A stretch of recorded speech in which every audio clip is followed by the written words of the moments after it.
Hello dear students, welcome to our channel learn with Bharat Roda students. आज मैं आप लोगों के लिए क्लास 12th का जो हिंदी कंपलसरी का क्वेश्चन पेपर है वो आप लोगों के लिए लेकर आया हूँ। मोस्ट इम्पोर्टेंट क्वेश्चंस हैं। देखिए, जब हम क्वेश्चन पेपर स्टार्ट करते हैं तो पहला हमारे सामने एक अनसीन पैसेज अपठित गद्यांश है, जिसको हमें पढ़कर उसके क्वेश्चंस के आंसर देने। देखिए, अगर मैं अपठित गद्यांश पढ़ता हूँ बच्चों तो टाइम बहुत लगेगा, इसलिए मैं क्या कर रहा हूँ, मैं आपको सीधा से क्वेश्चन आंसर करवाता हूँ। पहला क्वेश्चन है, पुस्तकालय की सबसे बड़ी उपयोगिता है। इसका उत्तर है सह मनुष्य की ज्ञान वृद्धि में। ठीक है। नेक्स्ट क्वेश्चन है, मनुष्य के लिए पुस्तकालय का योगदान नहीं है, तो इसका उत्तर है दय अमानवीय बुराइयों को उभारने के रूप में। कौन से छात्र अपना अधिकांश समय पुस्तकालय में बिताते हैं? सह उच्च कक्षा और विशिष्ट योग्यता के इच्छुक। चौथा क्वेश्चन है, पुस्तकालय शब्द पुस्तक प्लस आलय दो शब्दों के मेल से बना है। कौन सी संधि है? दीर्घ संधि। उपयुक्त गद्यांश का उपयुक्त शीर्षक है पुस्तकालय का महत्व। अवकाश के समय में हमारा सच्चा साथी है पुस्तकालय। यहाँ हमारा हुआ पहला प्रश्न पूरा। ठीक है। इसके बाद दूसरे में आपको एक अपठित पद्यांश दिया गया है। ठीक है। ये अपठित पद्यांश है, ये एक बहुत ही प्रसिद्ध कविता है, मैं फिर आऊंगा, दुष्यंत कुमार जी की। ठीक है। तो यहाँ पे है, पहला है, कवि ने किस महापुरुष के भावों का उल्लेख किया है? स महात्मा गांधी जी के। मैं मर जाऊंगा लेकिन मैं कल फिर आऊंगा, कल फिर आऊंगा। इन तीन पंक्तियों में कवि क्या कहना चाहता है? स कि देश सेवा का करने वाले बार बार जन्म लेते हैं और मरते हैं। सुनसान का गला घोटा है। इस लाइन का तात्पर्य है, सुने मानव मन में आशा की उमंगे जगा दी। किस रचना को लिखने की कई शैलियाँ होती हैं? मेरे विचार से ये संवाद शैली है। इस पद्यांश का उपयुक्त शीर्षक है मानवता के मसीहा महात्मा गांधी जी। अनलज्ञ शब्द का विपरीत अर्थ शब्द है लज्ञ। ठीक है। यहाँ पे हमारा पहला प्रश्न पूरा होता है। अब हमारा आता है, देखिए ये पहला प्रश्न है। अब हमारा दूसरा प्रश्न है, निम्नलिखित रिक्त स्थानों की पूर्ति कीजिए। पहला है, हिंदी भाषा के परिवार में लगभग कितनी बोलियां हैं? 5। अंग्रेजी भाषा की लिपि रोमन। प्रातःकालीन भ्रमण स्वास्थ्य के लिए उपयोगी है। इसमें कौन सी शब्द शक्ति है? अभिधा। जहाँ विशेष प्रयोजन से प्रेरित होकर शब्द का प्रयोग लक्ष्यार्थ में किया जाता है, वहाँ होती है प्रयोजनवती लक्षणा। माया दीपक नर पतंग भ्रमी भ्रमी इवे पढ़ंत। काव्य में श्लेष अलंकार है, भ्रमी भ्रमी। कौन सा गंगा जल सा पावन मन है? इसमें काव्य पंक्ति में मन की तुलना गंगा जल से की गई, इसलिए कौन सा अलंकार है? उपमा अलंकार है। तो यहाँ पे हमारा दूसरा प्रश्न पूरा होता है। अब हमारा तीसरा प्रश्न है, निम्नलिखित लघुतरात्मक शब्दों के उत्तर एक प्रश्न में दीजिए। पहला है कोरम। कोरम का अर्थ होता है गणपूर्ति। दूसरा है पैक्ट। पैक्ट का मतलब होता है संधि। परिसंघ के लिए परिभाषिक शब्द लिखिए, फेडरेशन। फीचर का प्रारंभ कैसे होता है? देखिए, फीचर लेखन प्रक्रिया का प्रारंभ प्रस्तावना से होता है। प्रस्तावना में फीचर के विषय का संक्षिप्त परिचय दिया जाता है। यह परिचय आकर्षक और विषयानुकूल होना चाहिए। परिचय पढ़कर लेखक के मन में फीचर पढ़ने की उत्सुकता जागृत होती है। पाठक अंत तक फीचर से जुड़ा रहता है। दूसरा है, काव्य कवि बनने के लिए लेखक आनंद बाबू ने किसे अपना गुरु बनाया? मराठी भाषा के अध्यापक न भ सौंदलगेकर को अपना गुरु बनाया। यशोधर बाबू ने किशनदा के गांव चले जाने के बाद कौन कौन सी परंपराओं का पालन किया था? उनके जानकारी के बाद घर में होली गंवाना, रामलीला के लिए क्वार्टर का कमरा देना, जनेऊ पुन्नियों के दिन सब कुमाऊनियों को जनेऊ बदलने के लिए घर बुलाना आदि परंपराओं का पालन किया था। डायरी के पन्ने पाठ के आधार पर एन के प्रकृति प्रेम का वर्णन कीजिए। एन चाहती है कि औरतों को पुरुषों की तरह सम्मान दिया जाए, क्योंकि औरत ही मानव जाति की निरंतरता को बनाए रखने के लिए पीड़ा सहती है। एन चाहती है कि औरतों को बच्चे जन्मने चाहिए, क्योंकि प्रकृति ऐसा चाहती है। वह उन मूल्यों और व्यक्तियों की निंदा करती है जो औरतों को समाज में सम्मान नहीं देते। चौधर बाबू अपनी पत्नी और बच्चों से क्या चाहते थे?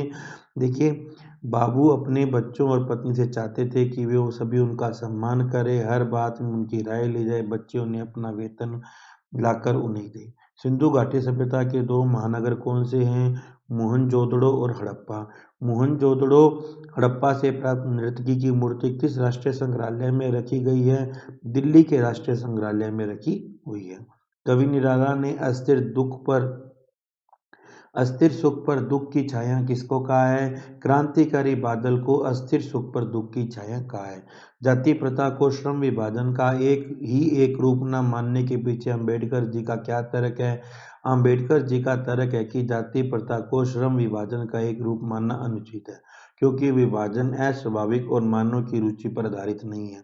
इसमें व्यक्ति की क्षमताओं का विचार किए बिना उसे पैसे से बांध दिया जाता है, वह उसके लिए अनुपयुक्त और अपर्याप्त भी हो सकता है। फलस्वरूप गरीबी और बेरोजगारी की समस्या आ जाती है।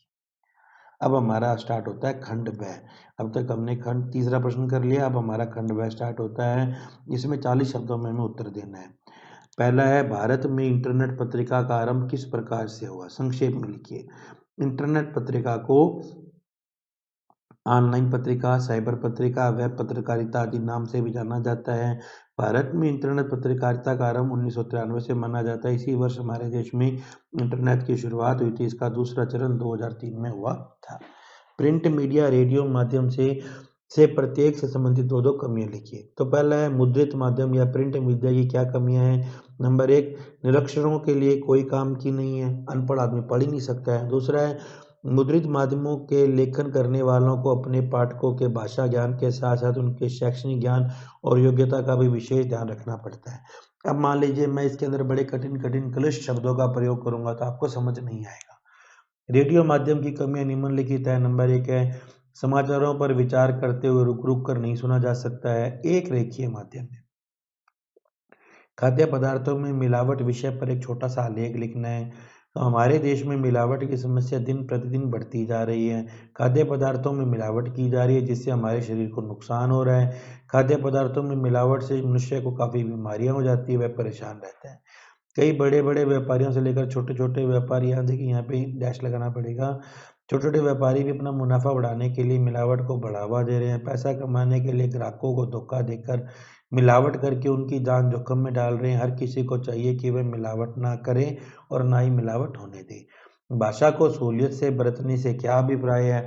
तो इसको देखिए, भाषा को सहूलियत से बरतने से यह अभिप्राय है कि भाषा का उचित प्रयोग करना चाहिए। भाषा शब्दों का खेल है। शब्दों के अर्थ संदर्भगत होते हैं। शब्द का सही संदर्भ में प्रयोग करना चाहिए। कविता के बहाने कविता से बताएं कि सब घर एक कर देने के माने क्या है। सब घर एक कर देने का आश्रय है कि आपसी भेदभाव, अलगाव बोध और आस पड़ोस के अंतर को समाप्त करके सभी के प्रति अपनत्व की भावना रखना और वैसा ही आचरण करना। इस प्रकार का अभ्यास खासकर बच्चे करते हैं। बच्चे खेल खेल में अपने पराये का भेद भूल जाते हैं, सभी घरों को अपना घर मानते हैं। उसी तरह कवि अपनी कविता से सारे मानव समाज को समान अपमान कर अपनी बात कहता है। कविता में शब्दों के खेल के साथ साथ मानवीय भावना जुड़ी होती है, जिसमें सभी प्रकार की सीमाएं स्वयं टूट जाती हैं। अगला प्रश्न 9 है, जीजी के त्याग और दान के विषय में क्या विचार थे? काला पानी मेघ दे कविता के अध्याय के आधार पर बताइए। इस संबंध में जीजी के विचार थे, जो मनुष्य पाना चाहता है उसे पहले खुद देना पड़ता है, करना पड़ता है। बिना त्याग के दान नहीं होता है। जो चीज़ बहुत कम है उसका त्याग करने से ही लोक कल्याण होता है। इससे स्वार्थ भावना कम होती है और परोपकार की भावना बढ़ती है। चार्ली सबसे ज़्यादा स्वयं पर कब हँसता है? चार्ली स्वयं पर सबसे ज़्यादा तब हँसता है जब वह स्वयं को गर्वान्वित, आत्मविश्वास से लबरेज, सफलता, सभ्यता, संस्कृति और समृद्धि की प्रतिमूर्ति, दूसरों से अधिक शक्तिशाली और श्रेष्ठ रूप में देखता है। तब वह ऐसा अवसर निर्मित कर देता है कि सारी गरिमा को त्याग कर हास्य का पात्र बन जाता है। अब निम्नलिखित प्रश्नों के उत्तर दीजिए। तो 11वां प्रश्न है, रुबाइयों के आधार पर घर आंगन में दिवाली और राखी के दृश्य बिंब को अपने शब्दों से समझाइए। रक्षाबंधन का चित्रण करते हुए फिराक कहते हैं कि सावन में आकाश में घटाएं छाई रहती हैं, बिजली चमकती है।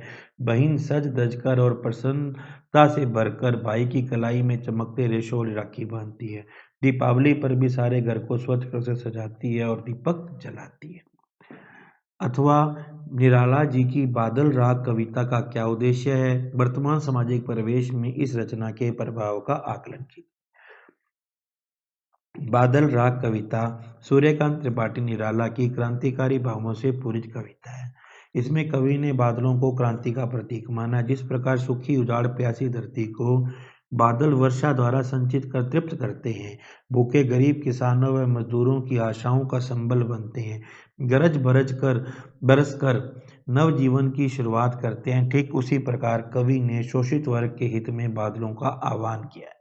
क्रांति के प्रतीक बादलों की गर्जना सुनकर पूजा कर पूंजीपति वर्ग भयभीत हो जाता है, जबकि कृषक वर्ग आशा भरे नेत्रों से देखते हैं। बड़े बड़े धनिक अपनी ऊंचे भवनों से अंतक फैलाने का प्रयास करते हैं, पर क्रांति के स्वर उन्हें ही कंपित कर देते हैं। इस क्रांति की बाढ़ में शोषित वर्ग ही लाभान्वित होता है, अतः समाज में शोषितों का उनका अधिकार दिलाने हेतु क्रांति की आवश्यकता है।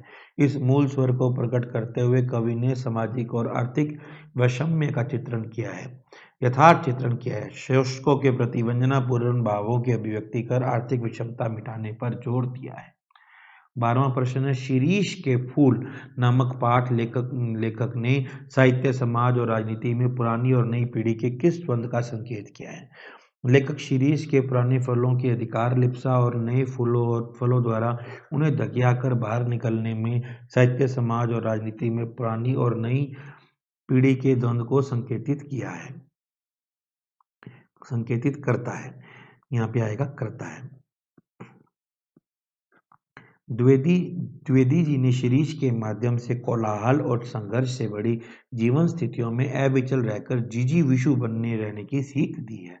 इसका अर्थ हुआ है, नमक कहानी भारत पाक विभाजन के बावजूद मानवीय भावनाओं की समानता की कथा टिप्पणी कीजिए। नमक कहानी भारत पाक विभाजन के बाद दोनों देशों के विस्थापित लोगों के दिलों को टटोलती मार्मिक कहानी है। लाहौर से आई सिख बीबी लाहौर को अपना वतन मानती है और लेखिका को वहां से नमक लाने को कहती है। पाकिस्तान में कस्टम अधिकारी दिल्ली को अपना वतन मानता है और उसे नमक ले जाने देता है। सूर्यकांत त्रिपाठी निराला का कवि परिचय लिखिए।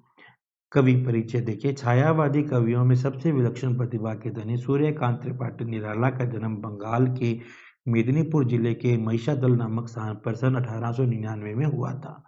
उनकी शिक्षा मैट्रिक तक ही हो सकी। अल्पायु में इनका विवाह हुआ। पिता से मृत्यु से मेदिनीपुर रियासत में नौकरी प्रारंभ की, परंतु 22 वर्ष की आयु में पत्नी का निधन हुआ। इस प्रकार व्यथित पीड़ित होकर निराला जी अपने पैतृक गांव गढ़कोला, उन्नाव, उत्तर प्रदेश लौट आए। फिर ये लखनऊ और इलाहाबाद में रहकर साहित्य सर्जना करते रहे। निराला जी ऐसे युगांतकारी कवि थे। इनकी कविता में तत्कालीन समाज की पीड़ा, स्वतंत्रता, कुंठा आदि के प्रति आक्रोश का, अन्याय का और असमता के प्रति गहरे विरोध की विषम परिस्थितियों में संघर्ष करते हुए रहने की गूंज सुनाई देती है। बांग्ला, हिंदी, अंग्रेजी के साथ संस्कृत पर इनका असाधारण अधिकार था। दर्शन शास्त्र के गहन अध्येता थे। अपने नाम के अनुरूप वसुधा निराली प्रतिभा से संपन्न थे। इनका देहावसान सन 1961 में हुआ। निराला जी ने कविता के साथ उपन्यास, कहानी, आलोचना आदि विधाओं में भी लिखा, परंतु मूलतः ये कवि थे। इनकी काव्य रचनाओं के नाम है अनामिका, परिमल, गीतिका, बेला, तुलसीदास, कुकुरमुख, अनिमा, अपरा, नए पत्ते, अर्चना, आराधना, गीत गूंज, सांध्य, काकली।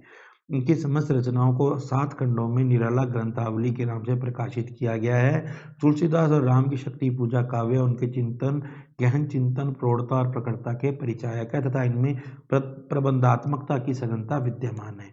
या इसके अथवा था विष्णु खरे जी का लेखक परिचय दीजिए। लेखक परिचय में देखिए, समकालीन हिंदी कविता और आलोचना के लिए विशिष्ट साहित्यकार विष्णु खरे जी का जन्म 1940 में छिंदवाड़ा, मध्य प्रदेश में हुआ। इन्होंने हिंदी जगत को गहरी विचारात्मक कविताएं दी हैं, तो साथ ही बेबाक आलोचनात्मक लेख भी लिखे। ये विश्व सिनेमा के गहरे जानकार हैं और पिछले कई वर्षों से सिनेमा की विधा पर लगातार गंभीर चिंतन करते रहे हैं। विदेश पराग के दौरान प्राग के प्रतिष्ठित क्लब की सदस्यता प्राप्त कर संसार भर की सैकड़ों फिल्में देखी। यहीं से इन्होंने सिनेमा लेखन प्रारंभ किया। दिनमान, जनसत्ता, हंस, कथादेश, नवभारत टाइम्स आदि पत्र पत्रिकाओं में इनका सिनेमा विषयक लेखन प्रकाशित होता रहा। इन्होंने फिल्म को समाज, समय और विचारधारा की कसौटी पर कसने का प्रयास किया है और अभिनय, निर्देशन आदि का सूक्ष्म दृष्टि से विश्लेषण किया है। अपने लेखन से इन्होंने हिंदी में सिनेमा विश्लेषण के अभाव को दूर किया है। इनकी प्रमुख रचनाएं एक गैर रोमानी समय में, खुद अपनी आंख से, सबकी आवाज़ के पर्दे में, पिछला बाकी कविता संग्रह है। आलोचना की पहली किताब आलोचना, सिनेमा पढ़ने, मरु प्रदेश और अन्य कविताएं, यह चाकू समय, काले वाला अनुवाद आदि। इन्हें हिंदी अकादमी सम्मान, शिखर सम्मान, मैथिलीशरण गुप्त सम्मान, रघुवीर साहित्य सम्मान आदि से पुरस्कृत होने का सुअवसर मिला है। 14वां प्रश्न है, यशोधर बाबू की पत्नी उनकी अपेक्षा अधिक प्रगतिशील है, उदाहरण सहित स्पष्ट कीजिए। उत्तर, यशोधर बाबू और उनकी पत्नी में कुछ वैचारिक मतभेद दिखाई देता है। यशोधर बाबू की पत्नी जब अपने साड़ी गांव से उनके साथ दिल्ली आई थी तब वह पूरी तरह ग्रामीण थी। जब अपने गांव से दिल्ली आई तो उनकी तरह ग्रामीण थी। उस समय यशोधर का संयुक्त परिवार था और उनकी 2 बहुएं भी साथ में रहती थी। उस समय यशोधर बाबू की पत्नी को कुमाऊनी मूल संस्कार के अनुसार आचार व्यवहार के बंधनों में जकड़ कर रहना पड़ता था। बाद में बच्चे बड़े हो गए तो उनकी तरफदारी करने लगे और बेटी के कहने से वह समय के अनुसार आधुनिक बनने का प्रयास करने लगे।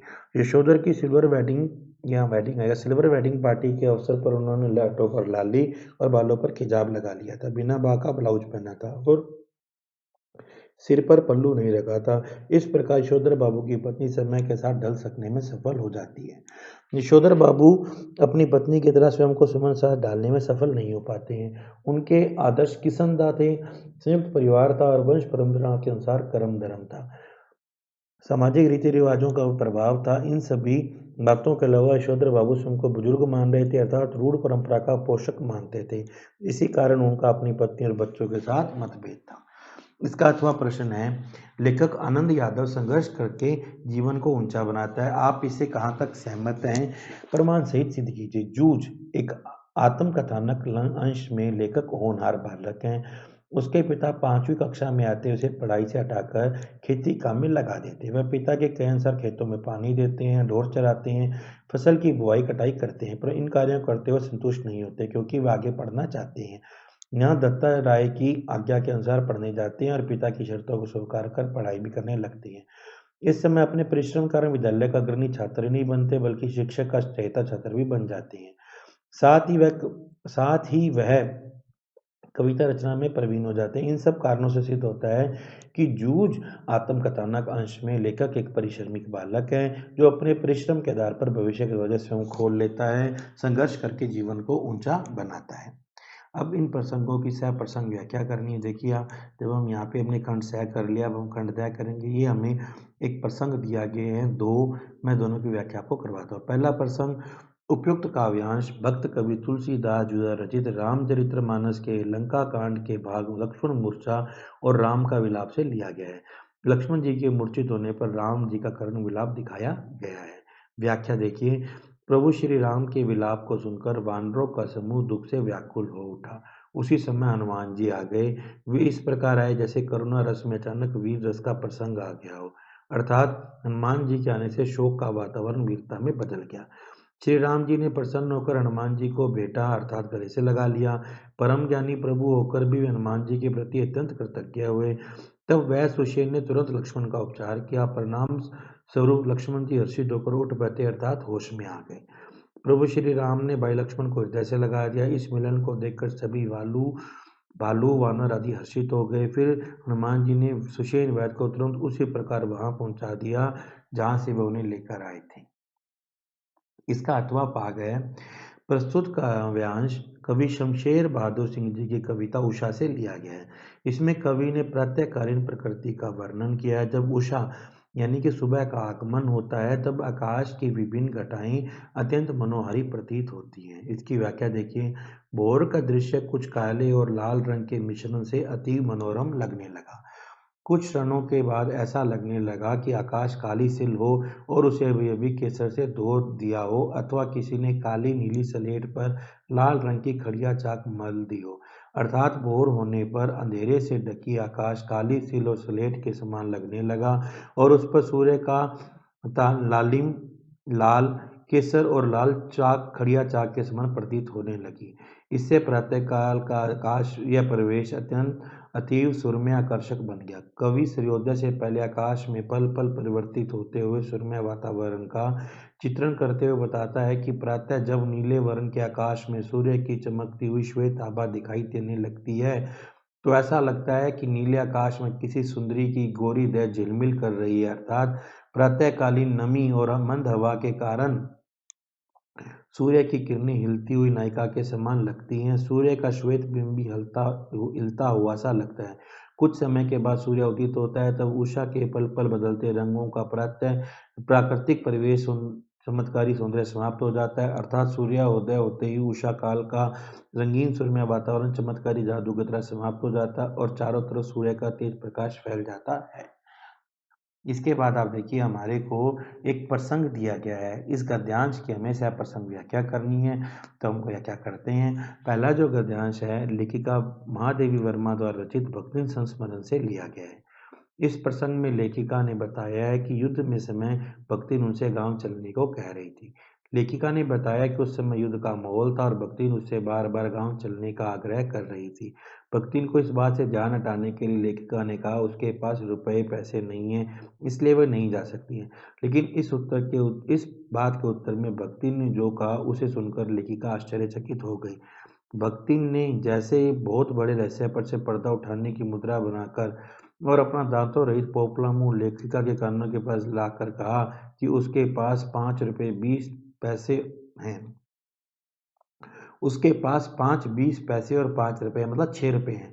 इसी से वह उन दोनों के आने जाने का प्रबंध कर देगी, उन्हें चिंता करने की कोई ज़रूरत नहीं है। साथ ही वह कहती है कि युद्ध कोई अमृत पीकर तो आगा नहीं जो हमेशा ही रहेगा, कोई अमृत पीकर तो आया नहीं जो हमेशा रहेगा।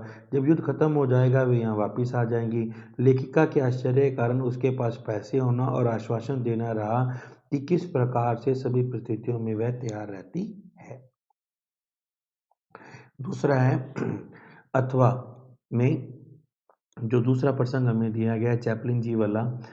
प्रस्तुत अवतरण लेखक विष्णु खरे द्वारा लिखित चार्ली चैपलिन यानी हम सब पाठ से लिया गया है। इसमें लेखक चार्ली चैपलिन के कलाक्रम की विशेषता को बता रहे हैं। व्याख्या लेखक बता रहे हैं कि अभिनेता चार्ली चैपलिन अपनी अभिनेता द्वारा एक अद्भुत प्रभाव छोड़ते हैं। उनका चमत्कार यही है कि उनके अभिनय का आनंद पागल खाने के मरीजों, व्याकुल और व्यथित लोगों से लेकर तेज तीव्र दिमाग का कहे जाने वाले आइंस्टाइन जैसे महान प्रतिभा वाले व्यक्ति भी अपने अपने स्तर अनुसार ले सकते हैं। कहने का आशय है कि दिमागी स्तर पर हर तरह का व्यक्ति उनकी फिल्मों से आनंद प्राप्त करता है। चार्ली चैपलिन एक ऐसे अभिनेता रहे हैं जिन्होंने फिल्म कला को लोकतांत्रिक अर्थात जन जन तक पहुंचाया। उनकी फिल्मों का संदेश, हास्य, करुणा सभी लोगों की संवेदनाओं से जमीनी स्तर पर जुड़ती रही।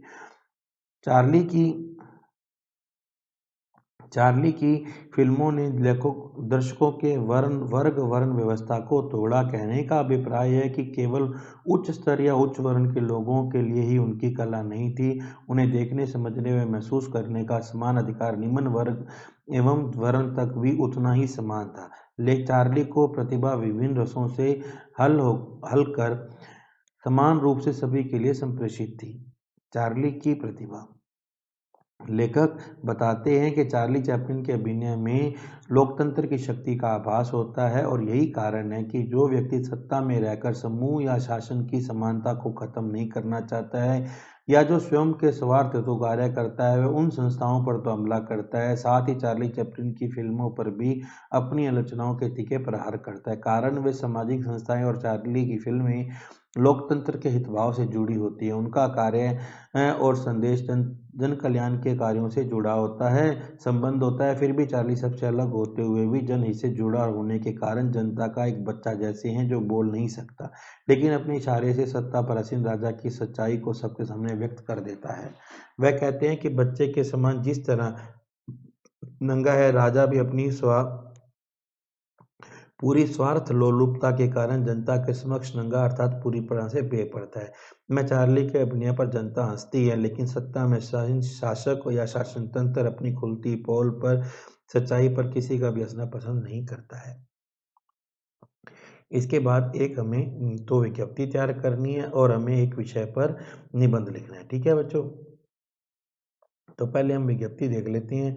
मैंने विज्ञप्ति देखी, ये एक तैयार की है। एक तो सचिव माध्यमिक शिक्षा बोर्ड अजमेर राजस्थान की ओर से उच्च माध्यमिक परीक्षा 2023 की पूरक परीक्षाओं की तिथि की सूचना है, तो एक विज्ञप्ति तैयार करनी है। तो यहाँ लिखेंगे माध्यमिक शिक्षा बोर्ड अजमेर, यहाँ एक क्रमांक डाल दीजिए अपनी मर्जी का, डेट डाल दीजिए, विज्ञप्ति। माध्यमिक शिक्षा बोर्ड राजस्थान अजमेर द्वारा आयोजित की जाने वाली उच्च माध्यमिक परीक्षा की पूरक परीक्षा आयोग द्वारा माह जुलाई 2023 में आयोजित की जाएगी। परीक्षा केंद्र व अन्य सूचनाएं यथावत रहेंगी, यानी कि जो पहले थी वही रहेंगी। तो यहाँ लिखेंगे हम ऐब ऐसे सचिव। या अगला है अपने विद्यालय के खेलकूद सामग्री क्या करनी है, तो एक निविदा तैयार कीजिए। तो यहाँ पे आप अपना स्कूल का नाम लिख लीजिए, कार्यालय राजकीय उच्च माध्यमिक विद्यालय, जहाँ जहाँ का भी आपका स्कूल है वहाँ का नाम लिख लीजिए, क्रमांक लिख लीजिए, दिनांक लिख लीजिए। निविदा सूचना राजकीय उच्च माध्यमिक विद्यालय जयपुर के लिए खेलकूद व अन्य सामग्री सप्लाई करने हेतु प्रतिष्ठित फर्मों से मोहरबंद निविदाएं आमंत्रित की जाती है। निविदा प्रपत्र स्थानीय कार्यालय से इन धारित शुल्क पर कार्यालय समय में प्राप्त किया जा सकता है। निविदाएं दिनांक 30 नवंबर 2022 को प्रातः 2 बजे तक प्राप्त किए जाएंगे और शाम 4 बजे उपस्थित निवेदिताओं के समक्ष खोली जाएंगी। अब यहाँ पे आपको एक बनाना पड़ेगा, क्रम संख्या, विवरण, अनुमानित राशि, धरोहर राशि, निविदा प्रपत्र शुल्क, आपूर्ति समय। तो यहाँ पे आप कुछ भी लिख लीजिए। 20 कैट क्रिकेट सेट 10,000 के हैं, 500 धरोहर राशि, निविदा शुल्क, आपूर्ति समय। 20 सेट यूनिफॉर्म 25,000 के हैं, धरोहर राशि 1500, निविदा प्रपत्र शुल्क 100 रुपये, आपूर्ति समय 1 माह। 10 फुटबॉल हैं 3,000 की हैं, निविदा धरोहर राशि 200, निविदा शुल्क 100 और आपूर्ति समय 1 माह। यहाँ पे कुछ शर्तें भी लिखनी पड़ती हैं। निविदा खोलने की तिथि में परिवर्तन या रद्द करने का पूर्ण अधिकार अधोहस्ताक्षरकर्ता को होगा। आपूर्ति में विलंब या गुणवत्ता में कमी पर निवेदनदाता के विरुद्ध कार्रवाई की जाएगी। किसी भी स्थिति में विवाद में न्यायिक क्षेत्र जयपुर होगा। हस्ताक्षर क्या प्रधानाचार्य। ठीक है, अब हमारा एक रह गया निबंध बच्चों, वो भी अपने कर लेते हैं। मैंने निबंध देखिए, पहला निबंध है नारी सशक्तिकरण। प्रस्तावना, हमारे समाज में पुरुष की अपेक्षा नारी को कम महत्व दिया जाता है। इस कारण पुरुष को शिक्षा प्राप्त करने का सुअवसर मिलता है, परंतु नारी परिवार की परिधि में कभी कन्या, नववधू, पत्नी, कभी माता आदि के रूपों में जकड़ी रहती है और उसकी शिक्षा पर उतना ध्यान नहीं दिया जाता है। प्राचीन काल मध्यकाल में नारी शिक्षा की पर्याप्त सुविधा नहीं थी, परंतु स्वतंत्रता प्राप्ति के बाद सरकार नारी शिक्षा पर ध्यान दे रही है। फिर भी अभी शिक्षित नारियों का प्रतिशत बहुत ही कम है। शिक्षित नारी का समाज में स्थान। शिक्षित नारी अपने बौद्धिक विकास और भौतिक व्यक्तित्व का निर्माण करने में सक्षम रहती है। गृहिणी के रूप में वह अपने घर परिवार का संचालन कुशलता से कर सकती है। वह अपनी संतान को वीरता, त्याग, उदारता, कर्मठता, सदाचार, अनुशासन आदि के ढांचे में आसानी से डाल सकती है। सुशिक्षित नारी माँ के रूप में श्रेष्ठ गुरु, पत्नी के रूप में आदर्श गृहिणी, बहन के रूप में स्नेही मित्र और मार्गदर्शिता होती है। यदि नारी शिक्षित है तो वह समाज सेविका, वकील, डॉक्टर, प्रशासनिक अधिकारी, सलाहकार और उद्यमी किसी भी रूप में सामाजिक दायित्व का निर्वाह कर सकती है और अपने देश और समाज का अभ्युदय करने में अति कल्याणकारिणी और सहयोगिनी बन सकती है। शिक्षित नारी आदर्श गृहिणी। प्रत्येक आदर्श गृहिणी के लिए सुशिक्षित होना परम आवश्यक है। शिक्षा के द्वारा ही व्यक्ति को कर्तव्य, अच्छे बुरे का ज्ञान होता है। गुणों और अवगुणों की पहचान भी इसी से होती है। गृहस्थी का भार वहन करने के लिए सुशिक्षित नारी अधिक सक्षम रहती है। वह परिवार की प्रतिष्ठा का ध्यान रखती है, अंधविश्वास और ढोंगों से मुक्त रहती है और हर प्रकार से, हर उपाय से अपनी गृहस्थी को सुख समृद्धिशाली बनाने की चेष्टा करती है। शिक्षा और स्त्री सशक्तिकरण। शिक्षित नारियों से समाज और देश का गौरव बढ़ता है, परंतु वर्तमान में नारियों के अधिकारों का हनन हो रहा है। उनके साथ समानता का व्यवहार नहीं किया जाता है और अनेक प्रकार से शोषण उत्पीड़न किया जाता है। ऐसे में शिक्षित नारी अपने अधिकारों की रक्षा कर सकती है। समाज का हित भी स्त्री सशक्तिकरण से ही हो सकता है। इसके लिए स्त्री शिक्षा की और जन जागरण की जरूरत है। वस्तुतः शिक्षित और सशक्त नारी ही घर परिवार में संतुलन बनाए रख सकती है। देश की प्रगति के लिए नारी सशक्तिकरण जरूरी है। उपसंहार। शिक्षा प्राप्त करके नारी अपने व्यक्तित्व का निर्माण तथा घर परिवार में सुख समृद्धि का संचार करती है। शिक्षित नारी आदर्श गृहिणी, आदर्श माता, आदर्श बहन, आदर्श सेविका बनकर देश के कल्याण हेतु नागरिकों का निर्माण करती है। इसी कारण शिक्षित नारी सुखी समृद्धकारी कहा गया है। एक और मैं आपको करवाऊंगा बढ़ता विज्ञान, घटते मानवीय मूल्य। जो भी आपको पसंद आया पोलेख याद कर लीजिएगा। प्रस्तावना। आधुनिक युग विज्ञान की आश्चर्यजनक प्रगति का युग है। विज्ञान आज मानव जीवन में घुल मिलकर इसका अनिवार्य अंग बन गया है। ऐसी स्थिति में यह विचारणीय प्रश्न उत्पन्न हो गया कि क्या विज्ञान मानव समाज को लाभान्वित कर रहा है अथवा पतन के गर्त की ओर लेकर जा रहा है। आधुनिक युग के समाजशास्त्री, दार्शनिक तथा साहित्यकार इन विशेष प्रश्नों के सही उत्तर देने में संलग्न है। कई बुद्धिजीवियों की राय है कि विज्ञान मानवता को नष्ट कर रहा है, जबकि अन्य वैज्ञानिक विद्वान चिंतक विज्ञान की मुक्त कंठ से प्रशंसा करते हैं। विज्ञान का अभूतपूर्व विकास। 20वीं शताब्दी में विज्ञान ने अभूतपूर्व उन्नति कर ली है। जहां आज से 100 वर्ष पहले मनुष्य बैलगाड़ियां घोड़ों पर बैठकर यात्रा करता था। 100 मील की यात्रा करने में उसे कई दिन निकल जाते थे। परिश्रम और थकान या मकानीय थकान के मारे उसका कचूमर निकल जाता था। वहाँ आज सैकड़ों मील की यात्रा वह चुटकियों में तय कर लेता है। विज्ञान के द्वारा प्रदत्त सुविधाओं से वह सैकड़ों मील दूर के दृश्य देख लेता है और मीलों दूर बैठे व्यक्ति से बातचीत कर सकता है, वार्तालाप कर सकते हैं। यातायात के साधनों, दैनिक सुख सुविधाओं की वस्तुओं, यांत्रिक संसाधनों और अनेक स्वचालित मशीनों के आविष्कार से विज्ञान का आश्चर्यजनक विकास हुआ है। विज्ञान मानव के लिए वरदान। विज्ञान से मानव को जितना लाभ हुआ है उतना उसे प्राचीन युग में ईश्वर आराधना, धर्माचरण से नहीं हुआ था। विज्ञान से समाज और व्यक्ति दोनों समान रूप से उपकृत हुए हैं। व्यक्ति का जीवन पग पग में सरल और उच्च स्तरीय बन गया। आज विज्ञान के प्रत्येक क्षेत्र में विज्ञान ने इतने साधन उपलब्ध करा दिए हैं कि अब कोई काम असंभव नहीं रह गया। इसलिए अब विज्ञान अब मानव के लिए वरदान है। विज्ञान मानव के लिए अभिशाप। वर्तमान में विज्ञान ने मनुष्य के महत्व और कार्य क्षेत्र का असीमित विस्तार करके उसे बहुत ज्यादा व्यस्त बना दिया है। आज का जीवन एकदम नीरस और यंत्र जैसा बन गया है। भौतिकता बढ़ गई है, पर्यावरण प्रदूषित हो गया है, पर विनाशकारी परमाणु हथियारों के आविष्कार से मानव जीवन के समूल विनाश का भय उत्पन्न हो गया। अतः विज्ञान का अति भौतिकतावादी प्रयोग मानवता के लिए अभिशाप बन गया है। समाधान और उपसंहार। इस संसारिक हित में जीवन में हित का स्थान सर्वोपरि है। विज्ञान हमारी सुविधा के लिए है, हम विज्ञान की सुविधा के लिए नहीं है। अतः विज्ञान द्वारा प्रदत्त सुविधाओं का महत्व तभी जब मनुष्यता सुरक्षित रहे, वह अमानवीय न बन जाए, उसकी आत्मा सुख के नाले की तरह नीरस न बन जाए। विज्ञान को अभिशाप से वरदान बनाने का उत्तरदायित्व बुद्धिमान और विवेकशील लोगों पर। अतः विज्ञान मानव जाति के लिए वरदान से, तो इस दिशा में हमें सचेत रहना चाहिए। तो प्यारे बच्चों, देखो आज हमने क्लास 12th का जनरल हिंदी का पेपर किया है। इससे पहले हमने क्लास 12th का इंग्लिश का पेपर और जनरल लिटरेचर का पेपर अपलोड कर दिया है। अगर आपको वीडियो अच्छा लगा, लाइक एंड शेयर करना, चैनल को सब्सक्राइब करना ना भूलना। Thank you, have a good day.